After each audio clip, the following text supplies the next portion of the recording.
Hey guys, welcome back. This is episode number 11, and before we continue on our above ground adventure, I did find a vendor here in the underground. Just wanted to talk to him real quick to show you what kind of stuff they sell. I'm not sure why you would need a prism sphere, except maybe to buy something else with it. Or it could be, I'm not sure. Clear pedestal, I feel like could be the same thing, or maybe could be for a secret base decoration. They cost a lot of orbs, and there are also some TMs here you can buy. So, Bullet Seed, which we already have, Recycle, Rock Polish, Sleep Talk, Pluck. I kind of wonder if maybe this is why they decided to make TMs one use again, but allow you to get multiple copies of them, with more ways to get them.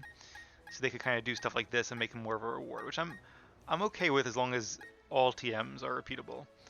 If there's some in the game that you can only get once for the entire game no matter what, then I'm less okay with that. But at this point, I think it's too early to say. But let's head back to the surface now, and I think we have a date with Team Galactic at their headquarters. Also, it occurred to me after I ended the recording that Elekid knows Dynamic Punch because it's an egg move. And I did somewhere very briefly read that Pokemon you catch in the underground can know egg moves, and I was like, oh, that's cool, and didn't think anything of it. And I really wish I made this connection before last episode, because one thing that was part of my decision-making process when I decided to play Brilliant Diamond instead of Platinum, which was my original plan, one of the cons was that by playing Platinum, I wouldn't have as many opportunities for egg moves, because I'd be getting the Pokemon by catching them, in particular Elekid, and not by breeding him in a different game and trading him over. Alright, we can use Cut now, we have the badge. And there are a lot of really good egg moves that Elekid can learn, like Ice Punch, Fire Punch, Cross Chop, Hammer Arm. Any of those four I probably would have kept till the end of the game. Dynamic Punch is just really too inaccurate to do so. I am not here to donate my Pokemon, no thank you. So I'm really tempted, or I was really tempted to go back and catch a different Elekid that might know Ice Punch or Fire Punch or something really cool, because no offense to Billy, but Dynamic Punch is just not something I really want to keep. I'll probably have to replace it with either like Focus Blast or Brick Break, which are sort of not ideal fighting moves, not my favorites. I'd much rather have Cross Chop or Hammer Arm. But at the same time, I really enjoyed catching Billy, and I already have him at this point, so I think we're probably just going to go on with him. And we'll teach him some pretty good moves anyway, and, no regrets. After all, I'm not giving them all perfect natures or anything like that, so even if I don't have perfect move sets, I think I can live with that. But just something to think about if you're catching Pokemon in the underground, and if there's a certain egg move you want, then make sure you catch one with that egg move. Team Galactic isn't interested in the world, our gaze is beyond the stars. Well, me too. Well, I'm interested in the world, but I'm also interested in the stars. But I think Team Galactic's motives are a little less pure than that. Sorry, Dreary, Team Galactic doesn't accept children as members. Well, I wasn't looking to join. I always thought it'd be cool if you could, like, join Team Rocket in the very first game, because there is that guy that asks you to. And one time I went back to see what happens if you hit yes, I'll join, and unfortunately it's not a real question. Like, there's not a yes or no prompt, it's just, hey, will you join? No, you won't? Ah. Also, wow, these levels have seen a very large drop suddenly. From facing the wild Pokemon at level like 28 in the underground, and even Gardenia's was like, what, 23 I think her Rose Raid was? Something around there. All the way down to 14, that's quite a drop. I'm sure we'll be facing one of the Team Galactic commanders as the boss of this. I don't remember which one, but hopefully they are a little more powerful. Roar is basically just like Whirlwind. It forces your opponent to switch Pokemon or forces wild Pokemon to flee. I really can't see a need for that. Roar and Whirlwind are moves that are known as Pseudo Haze or Pseudo Hazer moves. Let's use Rock Smash, super effective. See, these are really good coverage options. I really actually like his moveset. And back in the kind of old days of competitive Pokemon, less so nowadays, those are really important. Although they're still important, or at least they were when I last played. But the reason Pseudo Hazers are important is because a big part of competitive battling was Pokemon called Sweepers, which could normally boost their stats using moves like Swords Dance or Dragon Dance or Nasty Plot to get really high attack, special attack, and or speed stats. And then once you had those boosts, you could just sweep through your opponent's team, and there really wasn't that much they could do to stop you unless they had a Pokemon with a Choice Scarf or a really fast Pokemon or priority moves. Nowadays there are a lot more priority moves and really fast Pokemon, so it makes sweepers with stat boosts a little bit less powerful than they used to be. But because their Pokemon were so powerful, it was really valuable to have a bulky Pokemon that either knew Haze or a move, pseudo Haze move like Whirlwind or Roar, because you could send in, say a Vaporeon that knows Haze, and I should use Rock Tomb. And if your Vaporeon could survive one attack from the sweeper, you could then use Haze and get rid of all their stat boosts. Haze is a move which eliminates all stat boosts on the field. And while Whirlwind and Roar don't technically do that, by forcing your opponent to switch, they automatically lose all their stat boosts. So it was kind of a similar idea. And Feint. We are going to keep the old moves. Feint is a move which I think it only works if your opponent uses Protect or Detect. I think it doesn't work normally otherwise, which is kind of a shame because that makes it very almost useless in regular gameplay. But if your opponent does use Protect or Detect, it will hit them through the Protect or Detect and I think do double damage, which is actually really useful in competitive battling, because if you imagine that one of the opponent's Pokemon uses Protect or Detect and your Pokemon predicts it correctly and uses Feint, then both that Pokemon and its partner Pokemon can get through the Protect and attack that Pokemon in that turn. So you do see it occasionally in competitive double battles. But that's about it. Team Galactic is working hard to find a new energy source for the future. Well, that's a commendable goal. But again, it's I think there's a little more to them than that. Our objectives are incredible, too incredible for me to understand. I'll fight blindly to defend them, and your intrusion won't be forgiven. Well, he's a delightful mix of aware, self-aware, and not self-aware. He's aware of how ignorant he is. They do seem to use a lot of bug types, which I do kind of remember, but I feel like it's more than I remember. Like I thought it'd be a little more poison types and sort of the normal villainous team fare. I wonder if as we get a little bit further on, they'll use different Pokemon. I wouldn't be surprised they all use like maybe the final forms of Wurmple as opposed to Wurmple and Silcoon and Cascoon. But I wouldn't be surprised if even some of the later runs still have weak Pokemon like Dustox and Beautifly. Alright, well so far Rock Tomb is not failing us, so let's stick with it. Also, I really like Weasel's little attack animation there. And I'm trying to use Tori here because, as you can tell, she is currently the runt of the litter, the low-level Pokemon in the group, so giving her some screen time to catch up. Talked to them already, I think. How about her? Let's see how good this Pokemon is. I stole it from some weak trainer. You can tell the female grunts have just a very slightly different hairdo. It's very like, I guess futuristic, but it also reminds me of like, what decade was that when they had hair like that? Not the 70s, maybe the 70s? I don't know. It reminds me of a little bit of like, I don't know, Mad Men or something. Alright, once again, we are against a bug type. At this point I should just move Rock Tomb to the first slot in the move list, but I always like to keep a stab move first, because usually a stab move is the best way to go. The issue here is that our stab move is fairly weak compared to Bite and Rock Tomb, so it really depends on what Pokemon we're facing. What is this? That is called a loss, my friend. Alright, on to the next battle. We are conducting research on new forms of energy. We want to harness the mysterious power of Pokemon. Right, so some of them fight you, some of them seem to be busy with their work. But it looks like we have no choice but to fight her. Let's check out the computer first, though. Apparently we can't. Well, alright then. Why, thank you. We love it when people come to us to donate their Pokemon. You'll take them from my cold dead hands. Or fail trying. And she has 3 Pokemon. Wurmple. I am shocked.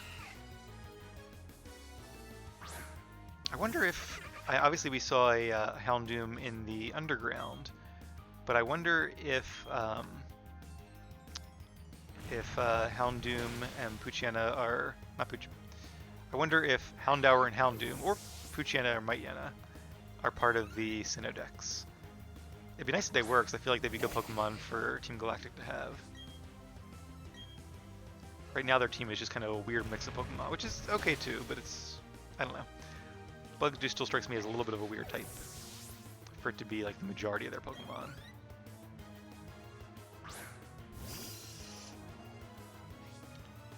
Alright, and we use another Rock Tomb here. Oh, also, before I forget, I keep forgetting to say this on screen.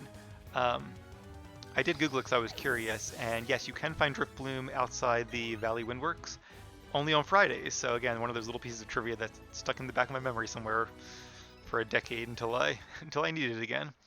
How about you? You a trainer? No, you are not a trainer. Oh, a scientist. That's cool. Something a little different. Our mission is to implement our operations without question. It is all for the new world order that our boss will lead.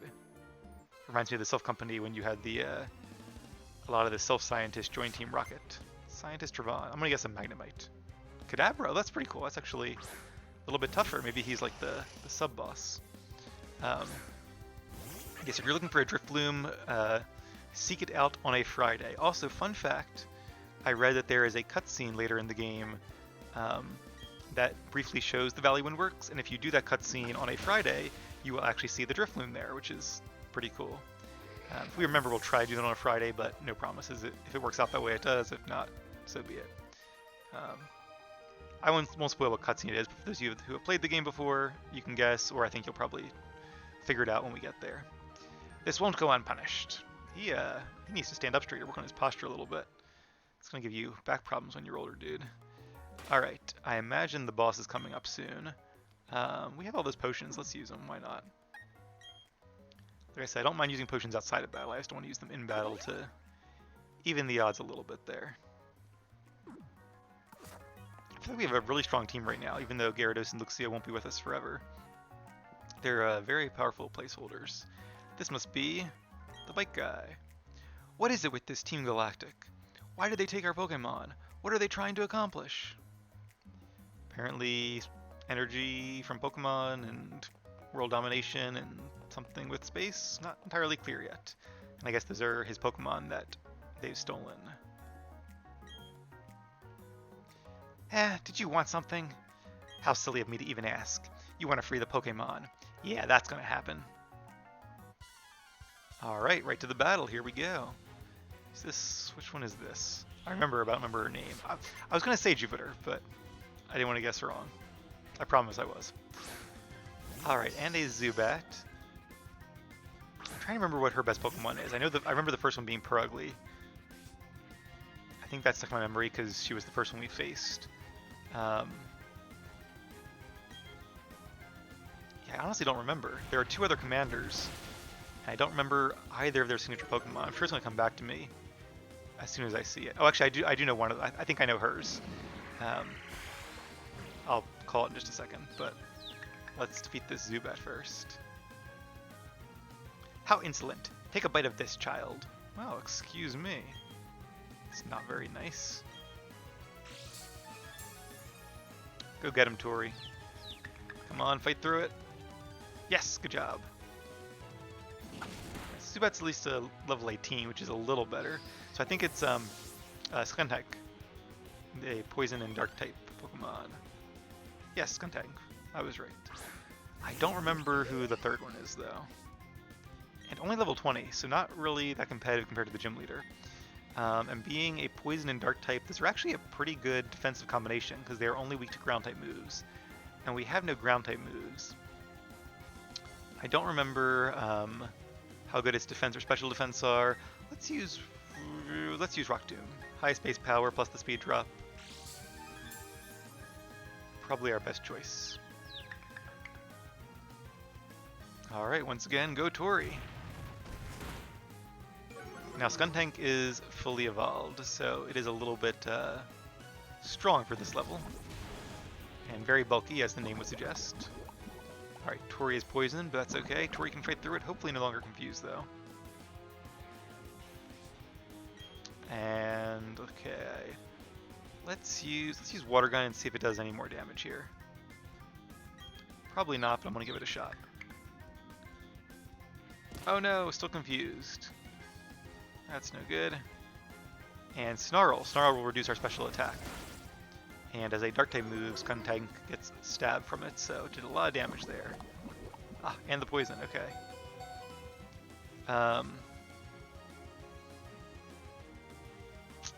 Let's switch out Tori. I don't usually like to switch out Pokemon. Well, it depends. It can be very risky during tough battles like this, but I don't think Skuntank, as strong as it is going to defeat all 6 of our Pokemon team. So let's bring in Anna for the Intimidate. And I think she might do pretty well against Skuntank here. But also we cure Tori's confusion, we keep her alive to get some XP, and in general I don't like my Pokemon to faint if I can help it. But it's a balance between trying to keep my Pokemon from fainting without risking losing a battle and having all of them faint because of it, so it's always a bit of a tough decision. Alright, now our special attack has fallen, but I really don't care because we are not a special attacker. And his moveset is surprisingly simple compared to some of our other team members, but that's okay. Oh, and we took it Citrus Berry! Yes, I love Pluck! That was not my plan, actually. I didn't even think it would have a berry, but it makes sense being a boss fight. And Flamethrower, wow, that's a really good move for a Skuntank.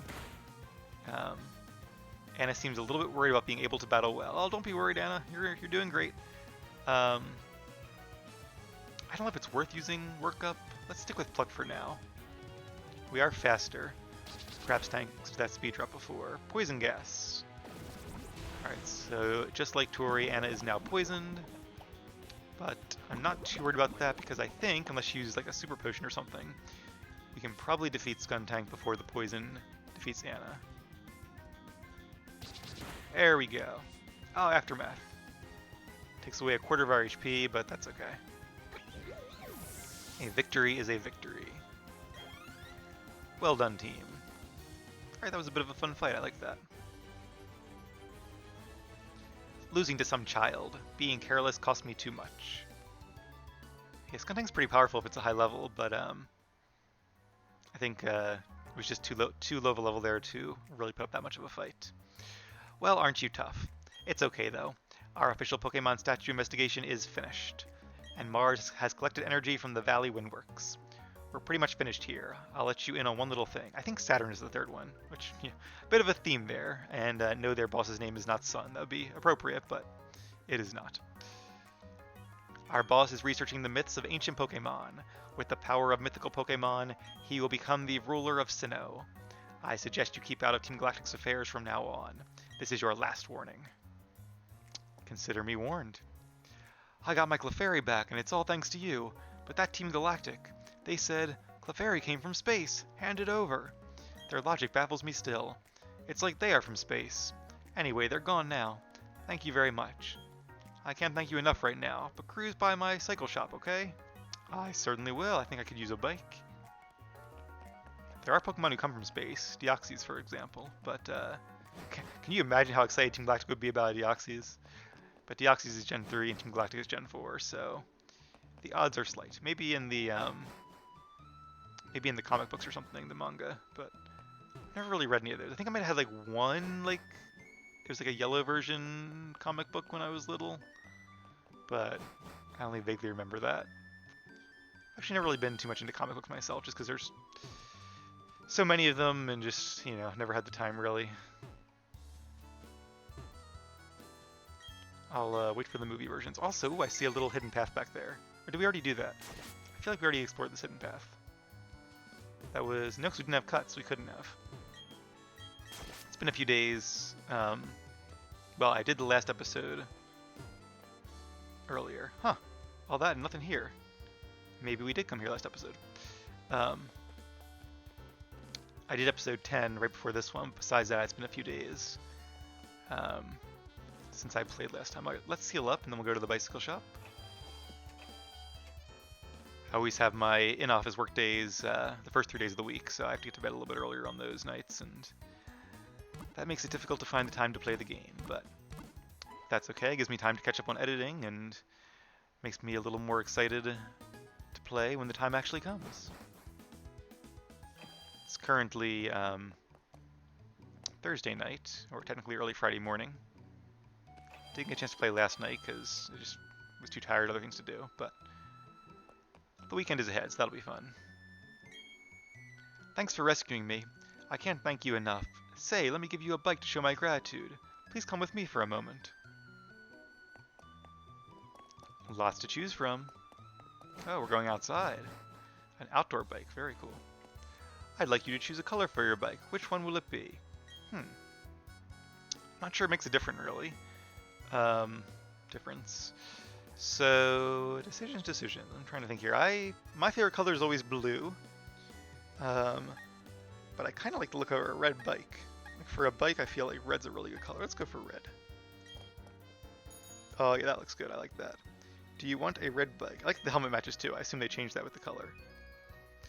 Marvelous! You've chosen red, the color of passion.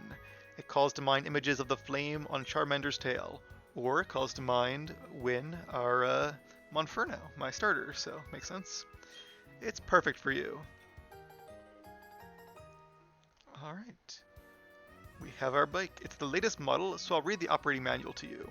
Press the B button to shift gears. In the third gear, the bike cannot reach full speed, but it will be easy to handle. In fourth gear, it can ride at full speed and climb up slopes.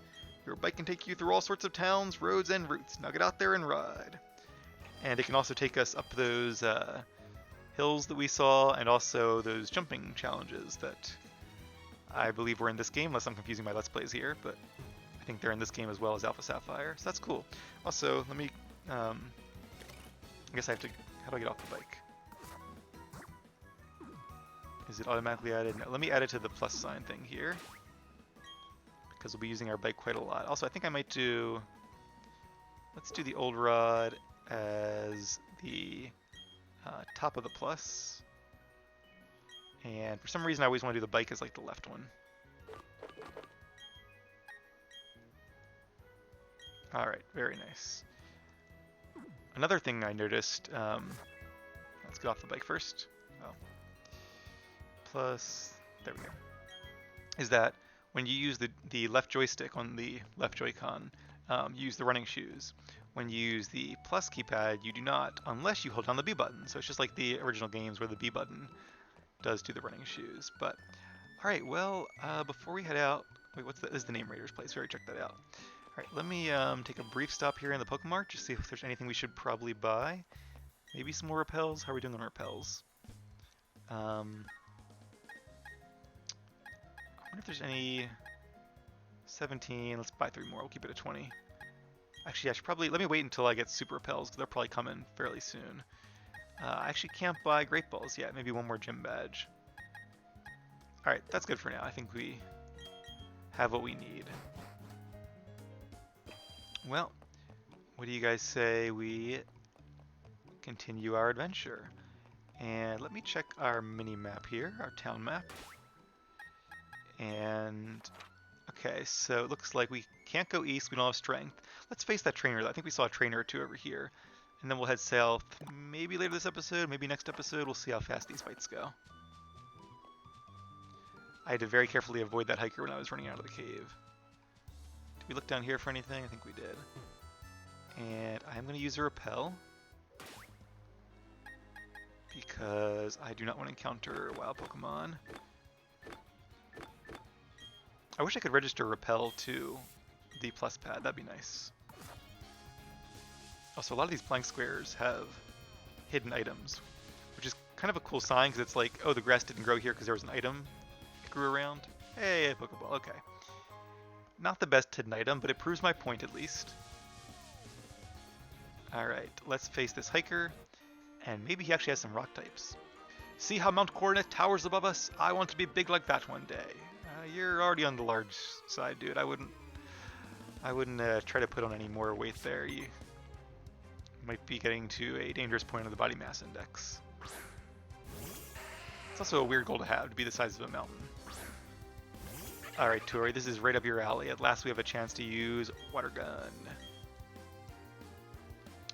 And I don't remember if Geodude can have Sturdy or not. Maybe as its hidden ability? All Pokemon have 1 to 2 regular abilities that you can get through normal gameplay. And if they have more than one, it's just random which one they have. But most Pokemon also have, I won't say all because there are some that don't, but most Pokemon also have a hidden ability. And there are a few ways to get their hidden ability, which I won't go into because I really haven't looked into it in a long time. It used to be the Dream World in Generation 5, and then they added up all kinds of other methods too. I would imagine the Grand Underground might have a chance, but I don't know that for a fact, so don't quote me on it. A powerful presence towers before me, it's you. See, that's what really matters, is the size of your presence. Don't put on extra weight just to look like a mountain. Have a mountainous presence. Alright, we've already been in the cave, but while we can't go further in the cave, we can certainly use Rock Smash and explore down here, and I think that's a Bird Keeper. Let's fight the Bird Keeper. Yeah, we'll use another repel, why not? Look at these beautiful wings. I imagine there will be some rock tombs in our future. One Pokemon, what could it be? I want to say it's a Staravia. I was wrong. Hoot Hoot. I didn't know Hoot Hoot was in the Sinnoh Dex. That's pretty cool. Gen 2 Owl Pokemon. Hoot Hoot looks pretty big there. And like I predicted, Rock Tomb. Alright. Very good. Yeah, so if there's a hidden ability you want, definitely do some searching. It's one of those things that's hard to get during normal gameplay. Usually it's like if you're in the post-game and trying to catch a Pokemon and use it for competitive battling, or maybe a future playthrough and trade it to yourself or a friend. Oh, I bet I need... Oh, no, I'm just a moron. Okay. So, my eye is playing tricks on me. Maybe I just need sleep. But I was thinking the shadow was like a cliff. Like it was like... See, it does look like that. Just the way the shadow... Well, not anymore. The cloud's overhead. But the way it lined up... Rewind and look at it again. It kind of looks like a cliff edge. So I was like, oh, do I need like rock climb to climb up here? But no, you just walk south. Taunt we already know about. We already have it on Win, or we did. Not a great TM, but hey. Got some experience. Got a new item. Still pretty cool. Alright, let's head south a little bit, and then we'll end the episode along that route. Yeah, I think most Pokemon that don't have hidden abilities are the ones that have like a really unique ability. Trying to think of a good example of that. Like, wow, the repel didn't even get us through town. I should have just waited. Like Aegislash, for example, I don't think has a hidden ability. If it does, I don't know who would use it. Unless maybe it's Shadow Tag, but I don't know if it is or not. Oh, this is Lucas's dad. Sin, long time no see. Oh, you look puzzled. You're wondering who I am. No, I am not. I remember very well who you are. Thank you very much. I'm Professor Rowan's assistant and Lucas's father. I've come a long way at the behest of the professor to help you on your adventure. Sin, let me ask you, how many Pokemon have you met? Oh my, you've met 48 Pokemon. Wonderful, yes, bravo. Professor Rowan should be delighted. Here is something for you. Oh, a rare candy, that's cool. We'll probably save that for a while. It's a lot harder to gain levels further along in the game. Giving a rare candy to a Pokemon will instantly increase that Pokemon's level by 1. You can raise your weak Pokemon, or you could train your strong Pokemon. Use them as you like. Also, a Pokemon you get in a trade may disobey you if it is too high a level. Don't worry though, it will obey if you have enough gym badges. I actually had a dream about that a couple days ago. I was telling somebody about like, they had like a Charizard that was like too high of level, and I was like, no, it's just to keep people from like trading over a level 100 Mewtwo and being in the game with it, because you can still beat a game with level 100 Mewtwo fairly easily, actually, even with it disobeying, but it's more the annoyance that stops you. Have we had this conversation? I feel like we might have had this conversation. Or maybe I dreamed it. Alright, so a lot of bikers here. They tend to have poison Pokemon and also like round Pokemon, oddly, like Gulpin or Magnemite. I wonder if that's because of like the wheels? Is that the idea? Or they have a bird and just to prove me wrong. Okay, who knows? Historically, I think bikers... I guess bikers are different than cue balls too. There were a lot of cue balls on the Kanto Cycling Road. Oh, a taste of our own medicine there with an Intimidate. Well, I think Rock Tomb will still do the most damage, even though it will do less damage now that we've been intimidated. But I do feel like regular bikers tend to use like Voltorbs and Magnemites. Or at least they did in Alpha Sapphire. Maybe they just use fast Pokemon. Maybe that's kind of the idea of it. I'm trying to remember if I've seen like I don't think I have seen a biker with like coughing. I think that's just the cue balls. Oh no, double team. Now our Rock Tomb will be even more likely to miss. A little worried that we've overleveled a bit due to our time in the underground, but we'll see. really comes down to it, we can always either skip some trainers, or maybe I'll even start using like Luxio or Gyarados for a bit, just for some fun. But until we get to like the next gym, I'm not going to worry about it, because they might catch up by that time. And the third gym leader actually has a pretty strong Pokemon. I think in the original games it was strong, but didn't know like super great moves. Like its moves were more like you'd expect to see at this game level. But we have seen a lot of Pokemon with strong moves lately, like Gyarados that learns Waterfall, or a Skuntank that has Flamethrower, or what else did we see? Something else recently too, I can't remember. I know there was Abra had Energy Ball. Energy Ball is another like endgame move. So it's really weird to see. We use Rock Tomb to see like endgame level moves like that when we're still fairly early on in the game with only 2 gym badges. But I could see a gym leader having a Pokemon like that. All right, let's use Bite, because if Rock Tomb did half, Bite should also do half, and Bite is just a little bit more accurate. Oh, not quite. Now, just to clarify, that's because of damage variation, so Rock Tomb would not have done any more necessary. It would have just been a roll of the die either way. Bite was still the better move. And we are faster. Good job, Tori. And down goes Shinx. Alright, let's go ahead and finish Cycling Road. There can't be too many more trainers. But what I think I am going to do here, since Tori is a little low on HP and we've been using her all episode, I think she needs a rest. Let's swap to... Let's swap to Billy, even though he's high level. We haven't really used him too much yet. Okay. We're on Cycling Road. I don't think we really need any more repels. Let's save those for maybe when we do the route that's below Cycling Road here. Cyclist James. And a Ponyta. So it seems like they just have fast Pokemon, which I like. That's a very sensible theme for the cyclist. Oh, also, look, I'm in a cyclist outfit. That's really cool. I just noticed that. I have not rearranged my moves yet, but Shockwave will be my main one there. Oh, I kind of want to get rid of Dynamic Punch because it just reminds me of all the cool moves I could have had, but that's okay. We'll teach Electivire some very cool moves, and even though there are some moves like Cross Chop or Ice Punch that I would have liked to teach it. Actually, Fire Punch too would have been good, but I think I don't know. I don't know why I didn't. Because I had Flamethrower in my little spreadsheet I keep, and not Fire Punch. But because Electivire's attack is so much higher than its special attack, really you'd probably want to teach it Fire Punch, even though it has lower base power. It should do more damage. So I probably should have taught it Fire Punch as well. But even though its coverage moves will not be as good in this game as it would have been in Platinum, or I could have had one of the 3 if I had spent more time catching a different Elekid in the Underground.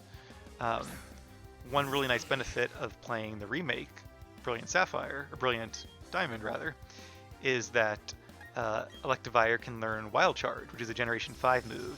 So obviously you can't learn it in Platinum, let alone Diamond and Pearl. Diamond and Pearl you're even more limited, because there's no move tutors in that like there is in Platinum.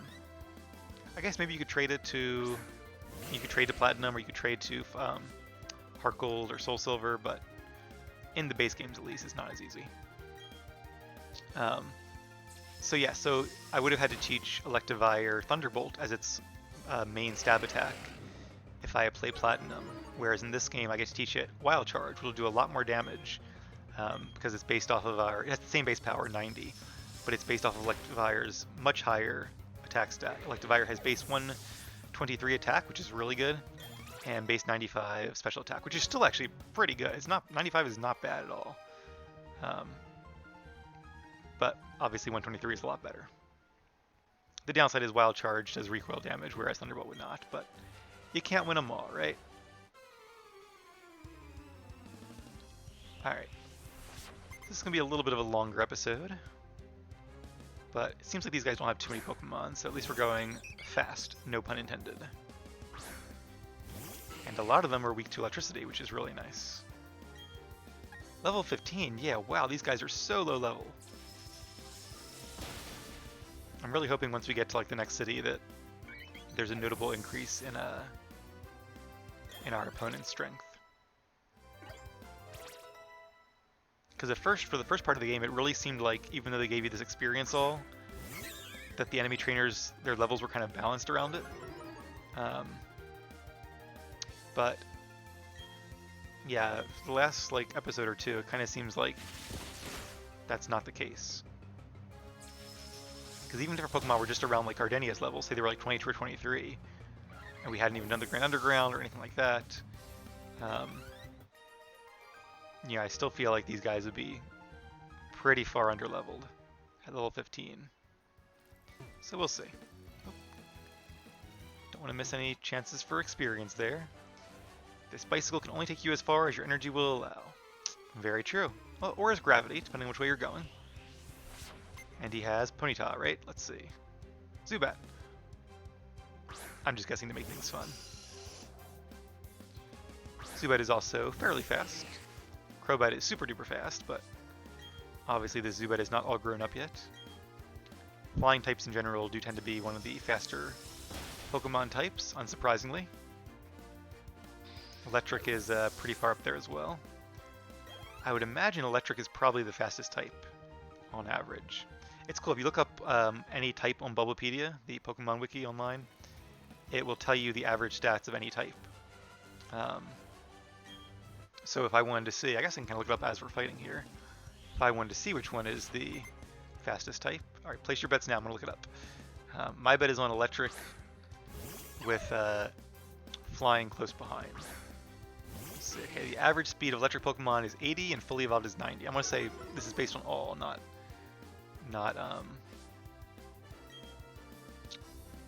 fully evolved. Alright, Shockwave is not very effective against Shinx, so even though this is 50% chance of hitting, Dynamic Punch it is. And Dynamic Punch is a very powerful fighting attack. If it had like a little bit better accuracy, like 70%, I would keep it. But 50 is just too low. It's a toss of the coin. Oh, Intimidate. Alright, so now it will do less damage, but still probably a knockout based on our level difference, if we can land one. Alright, let's look up flying types here. And let's see how they compare. Flying types. Ooh, I was wrong. If any of you said the flying types were faster, you were correct. The average speed of electric types is 80.21 and flying is 85.15. If you look only at fully evolved Pokemon, it's 90 for 90.11 for electric and 94.54 for flying. That's pretty surprising. Oh no, see. Maybe we should have used our PP up on Dynamic Punch, but like I said, I'm not going to keep it for the rest of the game, so not really using a PP up on there. Yeah, I would have thought there would have been a lot of like medium fast, like Noctow's not super fast, I don't think Ledian is super fast, or Jumpluff. Jumpluff might be kind of fast. Skarmory's not really fast. Pelipper. Whereas electric types, they all seem pretty fast. I guess Maripsline isn't that fast. But like all the rest of them, the Pikachu line, Electabuzz, Jolteon, Electrike, Plusle Minin, Shinx I think is pretty fast. Zebstrika. I mean, maybe like, even like Magnemite's not slow. Alright, one last battle, and then I will get some sleep, and I will let you guys get on with your day. Hopefully you've gotten your brilliant diamond fix, and can hold off at least one more day. If you're watching this as I post them. If you're watching them later on, then obviously you don't have to wait. You can just go right along to the next episode. Hey, a Pikachu. Pikachu is a part of, I believe, every National Dex except obviously the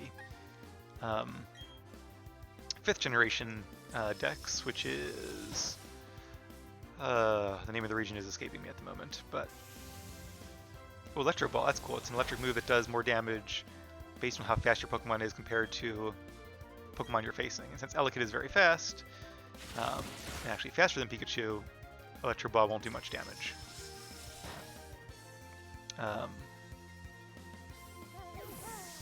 Between Sinnoh and Kalos, as soon as I stop recording, I'm going to think of this. Well, whatever that region is, because it's a region where they introduced entirely new Pokemon, 150 brand new ones, which is really cool. I'm really excited to do my Black 2 or White 2 playthrough next, but Alright guys, we have made it through Cycling Road. You have a great bike, so I'd like to give you these great stickers. Oh cool, some sky stickers. Very nice, very nice. It's based on New York. I don't know. I will think of it as soon as I stop recording, I'm sure, and I will let you guys know at the start of the next episode. So be sure to stay tuned for that. But that is all for now. I hope you guys enjoy the rest of your day, morning, or night, and I will see you right back here in episode number 12. Unova, it is the Unova region. I knew as soon as I stopped the recording I would think of it, but I promise I didn't look it up. It's the Unova region. Alright, see you guys next time.